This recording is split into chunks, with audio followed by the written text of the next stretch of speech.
नमस्ते, सत श्री अकाल, आदाब। मैं advocate Harry, life Portugal bye Harry की तरफ से आप सभी का स्वागत करता हूं। दोस्तों, मुझे ये वीडियो मैंने इसलिए बनाई है क्वेश्चन पूछने के लिए आपको कि आप लोगों को क्या लगता है कि सारी चीजें आप खुद ही कर लोगे। जो चीज प्रोफेशनल की करने की है वो चीजें भी आप ही लोग कर लोगे। मतलब अगर पोर्टल पे अगर आपको कंट्री आउट आ जाता है तो पोर्टल पे भी अपने आप ने ही सबमिट कर देना है अपना दिमाग यूज करके। अगर आपको आयरस भी भरनी है, मैंने बहुत बार ये भी सुना कि सर जी आयरस हमने खुद नहीं भरनी है, सारी चीजें करने। देखो, आपको अकाउंटेंट भी बनना है, आपको लॉयर भी बनने का है, आपको आईमा का ऑफिसर भी बनना है। सारी चीजें आप नहीं बन सकते हो, समझो बात को। देखो, मैं ये नहीं कहूंगा कि आप खुद से मत करो, खुद से ट्राई करो, 100% ट्राई करो, पर उससे पहले उसका नॉलेज लो, सारी चीजें समझो। आपको एक चीज नहीं पता होती, बेसिकली आपको पोर्टल खोलना नहीं आता, अपना पासवर्ड रिन्यू नहीं, मतलब चेंज नहीं करना आता, और आप बैठे हो लॉयर का जॉब लेकर, मतलब कि लॉयर की तरह खुद ही अपने पोर्टल पे जो मर्जी आए वो डॉक्यूमेंट डाल देते हो और फिर आपको कार्ड नहीं आता। ठीक है, क्यों करना है आपने ये?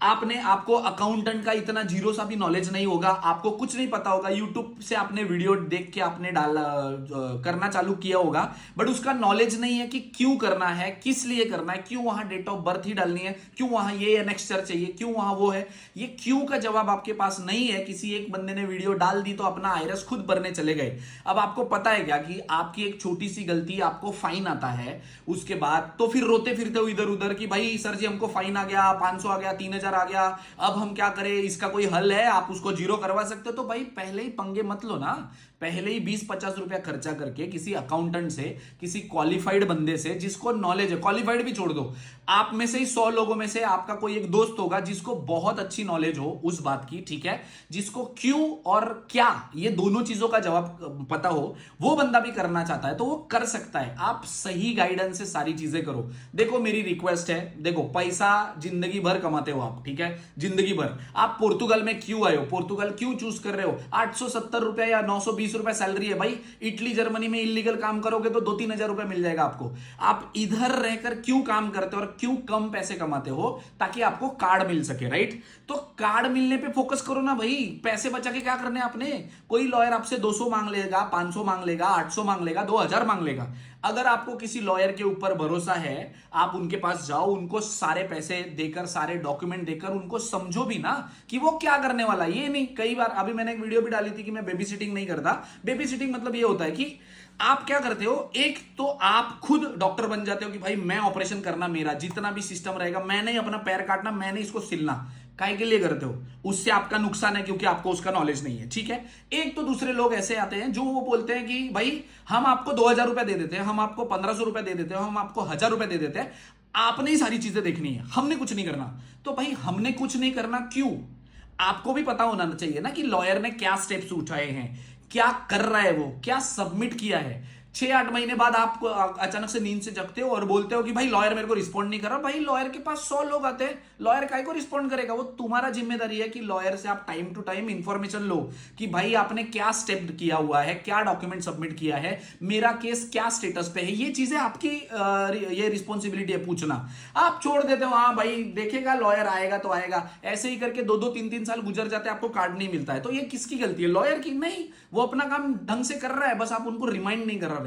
और सारी चीजें जब आप रायता फैला के रख देते हो ना, तो लॉयर को भी समेटने में टाइम लगता है। तो जो चीज आपको, मान लो आपको कंट्री आउट आया हुआ है, ठीक है, कंट्री आउट आने के बाद अगर आप लॉयर के पास जाते हो, अपना 500 क्या 1000, चलो 2000 पकड़ लो, ठीक है, मैं देने की बात नहीं कर रहा हूं, मैं वो बता रहा हूं, एग्जांपल दे रहा हूं कि 2000 बोलता है। वो 2000 में आपके पोर्टल पे लॉयर ने सबमिट करना है। 30 वर्किंग डेज में आपका कार्ड जो है वो अप्रूव होकर आपको मिल सकता है। 90% चांसेस होते हैं उसके, ठीक है। 10% चांसेस होते हैं कि आपको आगे चल के कोर्ट केस करना पड़ेगा। सेम लॉयर आपका कोर्ट केस भी करता है। मान लो कार्ड आ गया, आपका पैसा फल गया, 2000, ठीक है। लोग 4-4, 6-6 हजार डाल रहे हैं अभी 92 में, तो 2000 लॉयर अगर ले रहा है तो 2000 आप दोगे, ठीक है, कंट्री आउट आने के बाद। अगर 30 वर्किंग डेज में आपको मिल गया तो कार्ड का कंपेरिजन करोगे 2000 से, तो है ही नहीं ना कंपैरिजन। आप तो खुश हो, अपना कार्ड मिल गया जिसके लिए आप यहां पे आए थे। अगर मान लो नहीं होता, 10% में उनको कोर्ट केस करना पड़ता है, तो सेम लॉयर को पता होता है कि आपके केस में उसने वहां क्या डाला है तो यहां क्या डालना है उसको। तो ये कोर्ट केस भी सक्सेसफुल एक्सेप्ट हो के आपको कार्ड मिलने के चांसेस भी 100% होते हैं। इमेजिन करो, यहां पे 2000 खर्चा करके लॉयर से सारी चीजें करके दोनों ऑप्शन में आप सारी चीजें कर लेते हो, आपको 100% गारंटी होती है कि आपको कार्ड मिलेगा। दूसरी तरफ आप अपने पोर्टल पे खुद ही सबमिट कर देते हो, किसी फोटोकॉपी वाले से सबमिट करते हो, उसको नहीं पता है भाई, उसको खाली मिल रहे हैं आपके डॉक्यूमेंट अपलोड करने के पैसे 30-50 रुपया, उसका वो इनकम है, वो आगे चल के वो नहीं देखेगा आपको कार्ड आएगा कि नहीं, समझे आप।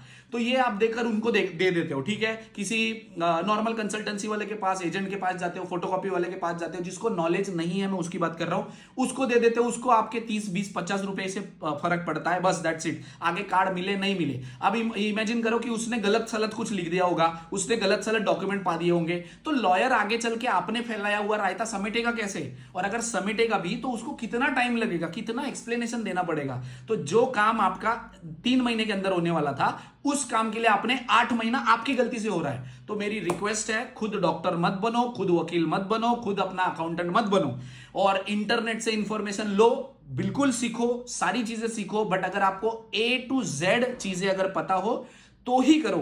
ABCD पता हो गया और आप Z का काम करने मत जाओ भाई, मेरी रिक्वेस्ट है, इससे आप अपना ही नुकसान करोगे। प्लीज मेरा रिक्वेस्ट है आपसे कि अगर आपको कंट्री आउट आता है, कोई चीजें आती है आपको नहीं समझ में आता है, तो भाई किसी कंसल्टेंसी, प्रोफेशनल, नॉलेजेबल बंदा, कोई लॉयर है, अकाउंटेंट है, जिस फील्ड का आपका क्वेश्चन है, उस फील्ड के बंदे से, जिसको सच में आपको बात करने से पता चलेगा ना कि वो सामने वाले बंदे को नॉलेज है, कि वो खाली ऐसे पैसा लूटने के फिरक में है। आप भी समझदार हो, आपने अपना कंट्री छोड़ा और यहां पे आए हो, इतना तो समझ में आता ही है बंदे को कोई कौन जेन्युइन है कौन नहीं।